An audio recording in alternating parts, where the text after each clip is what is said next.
à tous et bienvenue dans Nord Politique, un numéro spécial inondation dans le Pas-de-Calais ce soir. Retour sur ces crues historiques qui touchent la moitié du département depuis le début du mois de novembre. Jusqu'à 240 communes touchées par ces inondations du jamais vu. On essaie de comprendre ensemble l'ampleur de cet épisode, d'apporter des solutions aussi pour l'avenir avec nos invités. Francis Meillet, géologue, professeur émérite à l'Université de Lille. Bonsoir. Bonsoir. Et merci beaucoup d'être avec nous, d'avoir accepté notre invitation à distance. Également ce soir dans Nord Politique, nous aurons Bertrand Ringot, le maire de Gravelines, président de l'institution des Watringues, mais aussi Bertrand Petit, député de la 8e circonscription du Pas-de-Calais, qui sera également avec nous.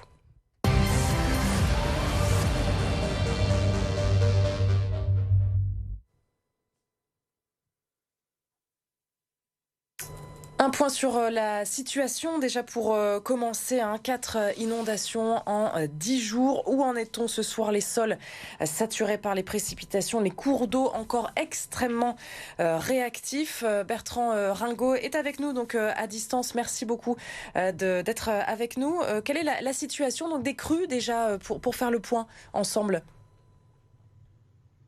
Nous sommes pleinement mobilisés pour évacuer l'eau au plus vite. Donc, bien évidemment, les sols sont tamponnés. Et donc, tout ça, toute cette eau, il faudra quand même plusieurs jours pour l'évacuer. En tout cas, on a fait les comptes de ce qui a été évacué. C'est tout à fait considérable. Il faut avoir en tête que la pluviométrie a quasiment été multipliée par 4 par rapport à une année traditionnelle. Et on a aussi eu des conditions d'évacuation difficiles compte tenu d'une surcote les premiers jours d'environ 1 mètre, ce qui a compliqué l'évacuation par le système de pompage et en gravitaire. Donc on a évacué à peu près 50% en gravitaire, 50% en pompage. On a fait les comptes pour essayer d'être expressif, si je puis dire, sur ces volumes d'eau que nous avons à évacuer. C'est l'équivalent de plus de 55 000 piscines olympiques. Vous voyez un peu le volume d'eau qui est à évacuer, c'est tout à fait considérable. Mon directeur Philippe Parent, qui est en poste depuis 25 ans, n'a jamais connu une telle situation.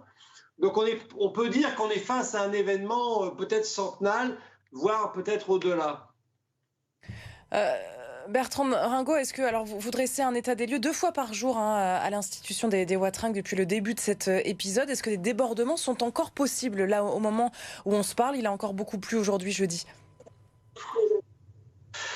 Disons que ça dépend. La situation est préoccupante dans certains endroits, sur le Marais, sur certaines communes du Haut-de-Marois, sur certaines communes du Calaisis. Donc on est demandeur. J'étais en contact avec le maire de Saint-Omer, qui s'est vu confier une mission par le président de la République pour avoir des moyens encore de pompage supplémentaires, éventuellement de l'étranger. C'est la demande que nous avons faite, peut-être auprès de nos voisins des Pays-Bas, qui sont quand même très équipés sur ce sujet des pompages, parce que plus nous aurons de capacité de pompage, plus on pourra rapidement, davantage, même si les capacités mobilisées sont énormes. Sur Mardi, qu'on est à plus de 40 mètres cubes secondes d'installation de pompage. Les pompes fonctionnent 24 heures sur 24. Donc voilà, c'est quand même aussi quelque chose qu'il faut souligner. Mais à Mardi, c'est à marée haute ou à marée basse, c'est 24 heures sur 24 le système de pompage. Donc on est déjà sur des moyens de pompage tout à fait considérables, mais face à l'événement, je dirais qu'il faut, si on peut en rajouter, ils sont les bienvenus. L'État nous a mis à disposition tout ce dont il bénéficiait sur le plan national, sur Calais, sur Dunkerque, sur Mardic, mais on est aussi à la recherche éventuellement d'autres capacités qui pourraient venir de pays limitrophes. On a eu aussi des partenaires privés comme Eurotunnel qui nous a mis à disposition des pompes sur le site de Calais. Donc plus vite on pourra évacuer l'eau, plus vite je dirais sur le territoire pourra retrouver une vie entre guillemets à peu près normale. Vous restez bien sûr avec nous, Bertrand Ringot, en fil rouge. Francis Meillet, votre analyse aussi, votre expertise en tant que géologue. À chaque goutte de pluie, là, dans les prochains jours, on reste attentif? Ah oui, ça, il n'y a pas de problème. Malheureusement, oui, il faut être vigilant, mais il faut être attentif constamment, pas seulement quand il pleut. il faut aussi être beaucoup attentif Pourquoi c'est si long, avant qu'il pleuve. cette décrue? Pourquoi elle est si longue? Parce qu'on voit des moyens exceptionnels de pompage réalisés en ce moment. Comme M. Ringaud l'a dit, la première condition locale, c'est que les terrains sont très plats. Et donc, gravitairement, ça s'écoule difficilement. La deuxième raison, c'est que les sols sont très peu perméables dans ce secteur-là. Donc, ça ne s'infiltre pas.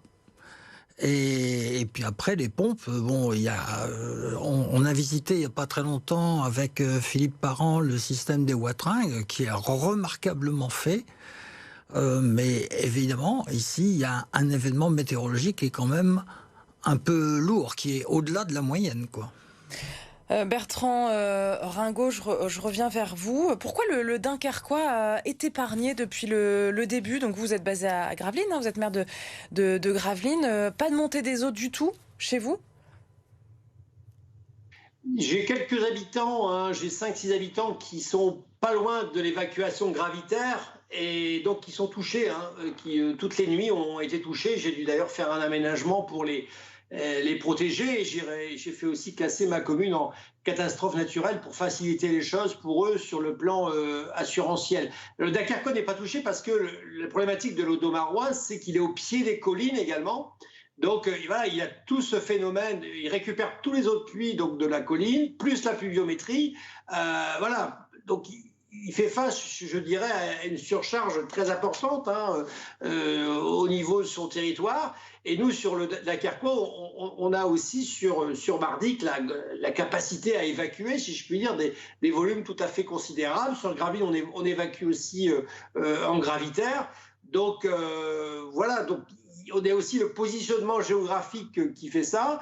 Il faut aussi veiller, ça c'est le rôle de VNF, hein, sous l'autorité du préfet. Ça se fait au niveau de Watt, qui décide d'envoyer les eaux sur Gravelines, en fonction lorsqu'on est à marée basse, en gravitaire, et des eaux sur Mardic, où là on pompe 24 heures sur 24. Mais il ne faut pas qu'on déborde, si je puis dire.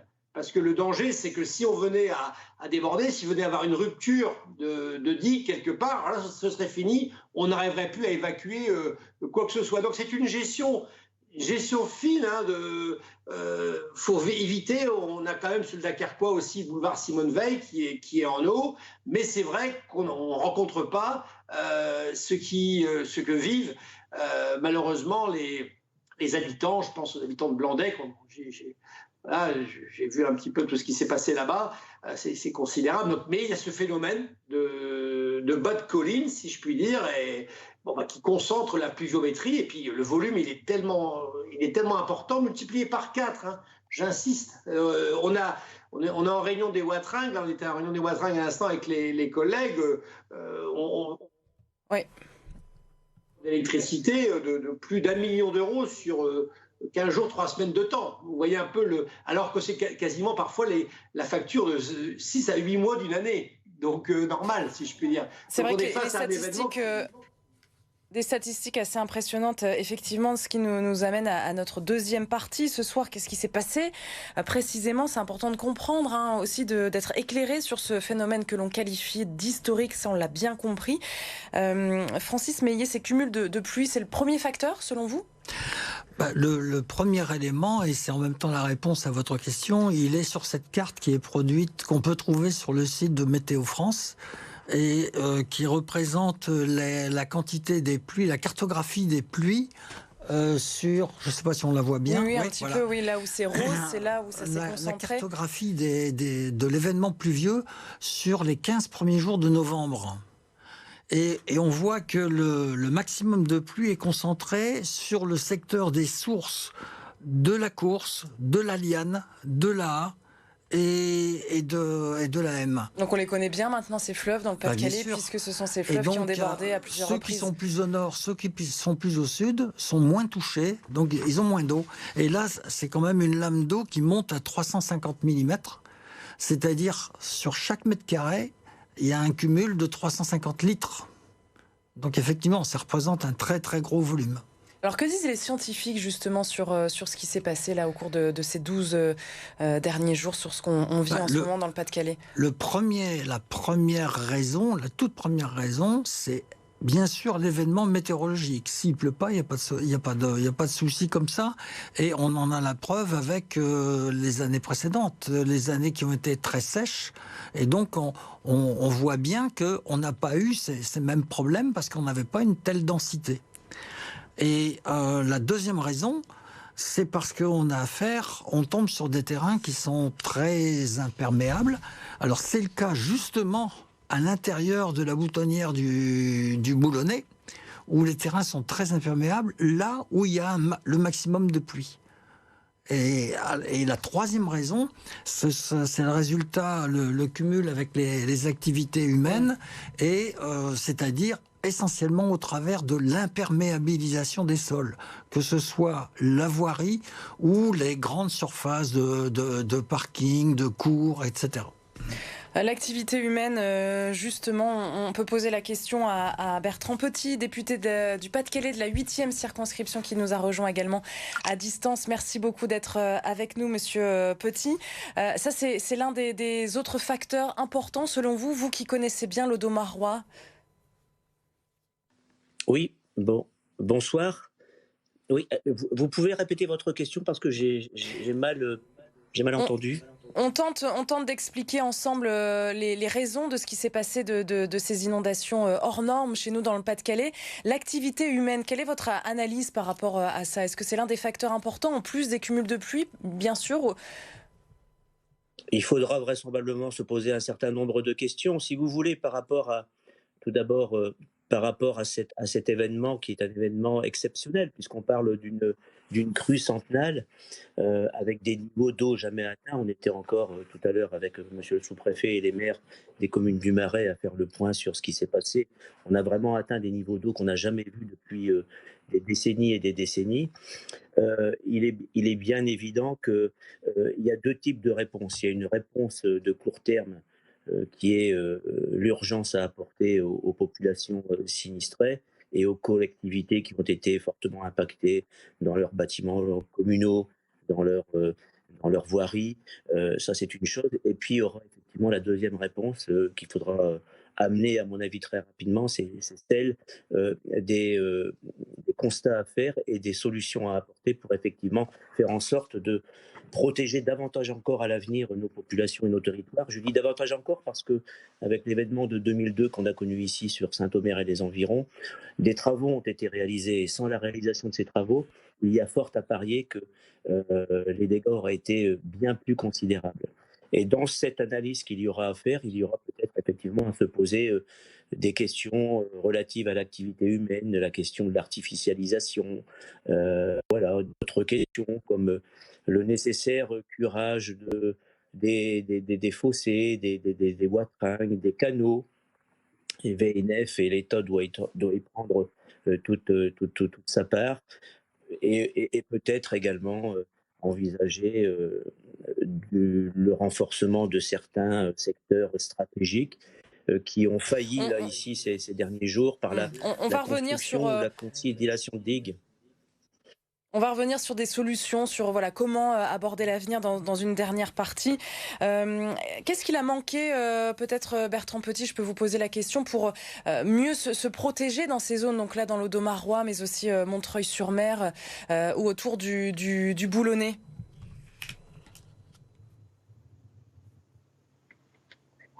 Bertrand Ringot, d'importants travaux.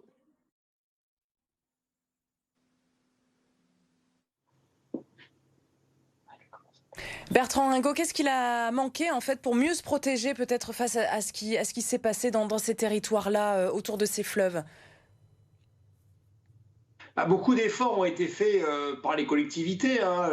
Ça a été détaillé dans l'Audomarois où, compte tenu des conséquences, les conséquences auraient pu être encore dramatiques. Il y a eu des choses qui ont été faites en termes de bassins de rétention, il y a eu des aménagements qui ont été faits parce que le principe c'est de freiner l'eau pour éviter qu'elle arrive trop vite. Et donc c'est ça, c'est tout cet enjeu d'avoir des bassins de rétention, etc., de faire aussi attention à la récupération des eaux pluviales au niveau des habitations, des entreprises également. Il y a tout ce travail sur l'infiltration à la parcelle. Nous, sur les wateringues, sur le littoral, on a multiplié par 7 le budget de l'institution des Watringues depuis les départements. Jusqu'en 2016, c'était le département du Nord et du Pas-de-Calais qui s'occupait des Watringues. Depuis 2017, donc ça fait 6-7 ans, ce sont les collectivités, les 6 intercommunalités du delta de l'A qui financent l'institution des Watringues, et nous avons multiplié le budget par 7. Donc c'est considérable. On a investi 12 millions dans les stations de pompage, mais c'est vrai que les besoins sont énormes. Nous avons aussi un changement climatique, hein, il ne faut pas le nier, hein, donc on peut constater hein, l'élévation du niveau de la mer hein, qui rend plus difficile l'évacuation à la mer. On a des pluviométries, on le sait, c'est écrit, on a lancé une étude. D'ailleurs, tout ça est visible hein, sur le site internet de l'institution Delta AA 2050. On sait très bien qu'on va devoir investir considérablement pour maintenir le polder dans sa configuration. Bien sûr, peut-être des solutions de pompage, de modernisation, mais pas seulement. L'entretien des canaux, éviter le ruissellement, des bassins de rétention. Voilà, il y a toute une série de... Mais ça va être un investissement. On a déjà fait beaucoup d'efforts financiers, mais je pense que l'effort financier à venir devra être encore beaucoup plus conséquent. Sur cette question, justement, on parle aussi du dérèglement climatique. On va y revenir, Francis Meillet. Le rôle des marées aussi, ça, on ne comprend pas forcément bien, même pour voilà, l'ensemble des nordistes, même quand on vit dans le Pas-de-Calais. Ces marées jouent un rôle important? Les marées sont la résultante des inondations. Il ne faut pas oublier ça. Rappelez-vous les leçons d'histoire à l'école primaire. En Égypte, durant l'Antiquité, l'enrichissement de la vallée du Nil, c'était grâce à l'inondation annuelle. Mais c'est pas uniquement réservé à l'Égypte, ça. C'est le même mécanisme qui a lieu partout. Et si l'Audomarois a permis un développement de maraîchage comme du côté d'Amiens ou comme dans la plaine de la Lys, c'est bien parce qu'il y a eu des milliers d'inondations au cours des derniers 10 000 ans. Et donc le marais est un résultat. Simplement, on a oublié aujourd'hui, dans la culture populaire, on a oublié comment fonctionnent normalement les choses. Mais la crue de 2002, elle était quand même encore bien présente hein, dans la tête des sinistrés. Oui, tout le monde en parle. Hier matin, on m'a même montré une superposition des cartes des zones inondées cette année et 2002. 2002 était plus grand encore que cette année. Encore plus que 240 communes? Oui. Oh, ça, je sais pas. Moi, j'ai pas les chiffres, hein, mais en superficie, en cartographie, oui, c'était plus étendu. Il faut pas oublier, il y a un autre phénomène. Je reviens un peu sur l'aspect météorologique. J'ai montré tout à l'heure la carte avec l'événement très intense sur 15 jours. Rappelez-vous l'année où la Somme est restée inondée pendant 1 mois. Et on a beaucoup parlé de la Somme, mais il n'y avait pas que la Somme. Il y avait beaucoup d'autres cours d'eau qui étaient comme ça. Mais je suis allé rechercher aussi les pluviométries de 1999, 2000 et 2001. Elles sont beaucoup plus importantes. Elles dépassent 900 mm sur l'année. On n'avait pas connu ça à l'époque. Non, parce que c'était étalé sur toute l'année. Tandis que là, c'est rassemblé sur 15 jours. Oui, c'est des averses très fortes. On a eu ici, sur 15 jours, le tiers de ce qui s'est passé sur 1 an en 2001 ou bien en 2000. Ce qui nous amène à notre troisième partie. Comment éviter ça une nouvelle fois? Évidemment, on cherche des solutions. C'est pour ça qu'on vous a invité aussi ce soir avec vous, élu Bertrand Petit, donc député, je le rappelle, de cette 8e circonscription dans l'Audomarois. Emmanuel Macron qui a parlé en début de semaine de ce modèle hollandais aussi qui pourrait nous inspirer. Est-ce qu'il y a des choses vraiment très très concrètes qu'on pourrait mettre en place très vite, là, demain, dans ces territoires déjà très très vulnérables? Très concrète et très vite, je ne sais pas. C'est peut-être intéressant d'aller voir effectivement ce qui se passe en Belgique et en Hollande, même si les situations sont peut-être différentes et les topographies pas les mêmes, mais il y a toujours à apprendre de ce qui se fait à l'extérieur. Par contre, moi je pense qu'il faut une bonne fois pour toutes que l'État et les pouvoirs publics fassent confiance aux maires et aux élus locaux. Ils l'ont exprimé devant les ministres qui accompagnaient le président de la République cette semaine. Ils ont dit pas besoin de faire des études, et des études, on en a des centaines qui ont déjà été menées et réalisées. Et pour quels résultats? Les études se succèdent aux études. Faites confiance aux élus locaux et aux maires. Ce sont des élus de terrain qui sont tous les jours dans leur commune, qui voient les événements, qui voient comment ça se passe mal également, et qui sont peut-être les mieux à même de dire bah là il faut faire ça, là il faut conforter une digue, là il faut faire un bassin de rétention, là il faut construire une digue.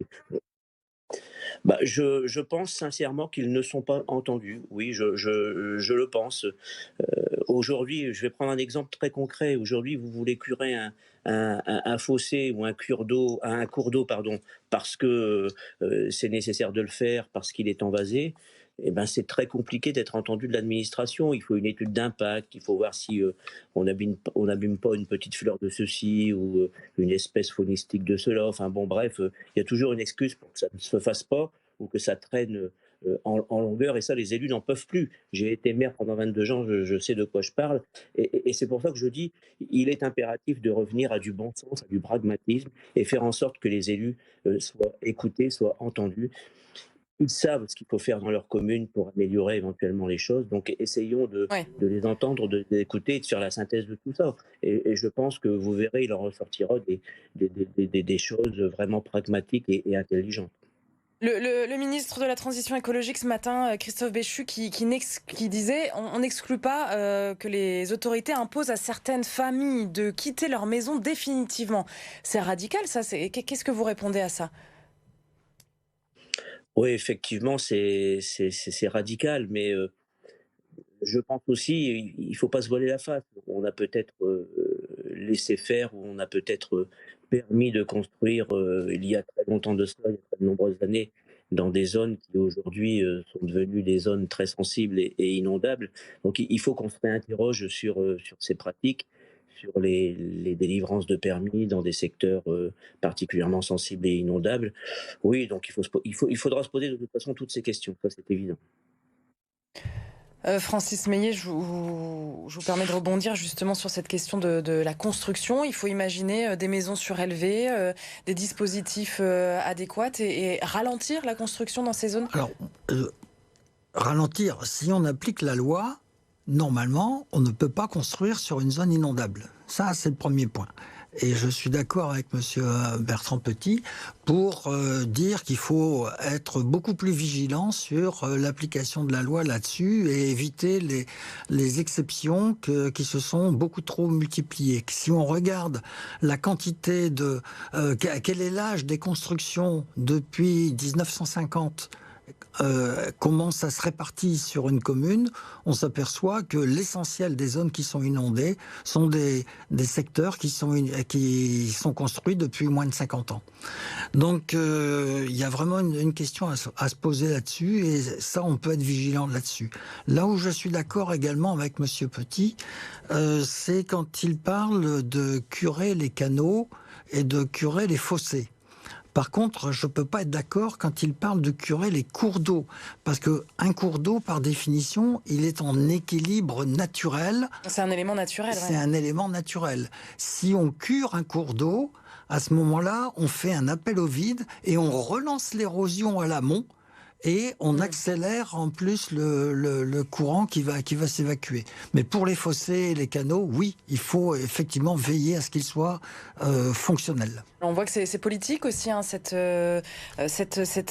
histoire. La nordiste Marine Tondelier, patronne des Verts, qui disait ce matin à la radio, Bertrand Ringot, Marine Tondelier qui disait ce matin, ce type de catastrophe va se multiplier, s'intensifier, les éviter sera impossible. Qu'est-ce que vous répondez à ça ? Il est clair que quand on regarde les changements qui sont en cours, va nécessiter de l'adaptation et aussi, disons-le, une forme de résilience. J'étais il y a 3 semaines aux Pays-Bas, à Vlissingen, et ils ont eu une catastrophe en 1953, c'était une submersion marine, il y a eu 1600 morts. Donc ils ont dû prendre des dispositions et ils ont, à certains endroits, ils ont intégré qu'ils ne pourraient pas empêcher l'eau de mer de rentrer. Bon, là, c'était des cas de submersion marine. Et donc, ils ont intégré que l'eau de mer allait passer les obstacles. Et ils essayent, par contre, de la diriger. Donc, il faut aussi parfois tenir compte de ça. Donc, ça nécessite de repenser aussi l'habitat. Moi, j'ai une partie de ma commune qui est dans un plan de prévention des risques littoraux où on ne peut plus construire des chambres à coucher au rez-de-chaussée. Donc, c'est forcément à l'étage. Donc, sur tout un secteur de Petit-Fort-Philippe, on ne peut plus, on ne peut plus construire en rez-de-chaussée les chambres à coucher, par exemple. C'est des exemples concrets, mais voilà, tout ça, c'est au niveau urbanisme, mais il faut que ce soit bien appliqué. Et puis après, je pense qu'on a aussi à rattraper des efforts de sous-investissement. Hein. On n'a pas investi suffisamment. Je vous disais tout à l'heure qu'on avait multiplié par 7 en 7 ans le budget de l'institution des wateringues. Mais de par les besoins que nous avons en termes d'entretien des canaux, en termes de renouvellement des pompes, on a des pompes qui ont plus de 50 à 60 ans. Des pompes Bergeron et pour lesquelles, malheureusement, à un moment donné, on ne trouve plus les pièces. Donc, il faut racheter des nouvelles pompes, mais une nouvelle pompe de ce type, c'est 2 millions d'euros. Donc, on a bien un plan d'action de prévention des inondations qui est financé par l'État à hauteur de 40% et à hauteur de 40% par les crédits européens. C'est une enveloppe d'environ 20-25 millions sur 5-6 ans, mais c'est vrai qu'à l'échelle des besoins, c'est loin d'être suffisant pour faire tout ce qu'il y a à faire en termes d'entretien, de renouvellement du matériel, etc. etc. On est quand même face à un enjeu énorme. Merci beaucoup, merci Bertrand Ringot, merci Bertrand Petit d'avoir été avec nous. Des investissements donc davantage pour ces prochaines années, de nouveaux dispositifs aussi. On a entendu vos messages. Merci beaucoup Francis Meillier aussi pour votre analyse et votre éclairage. Merci à tous les trois d'avoir été avec nous et à la semaine prochaine.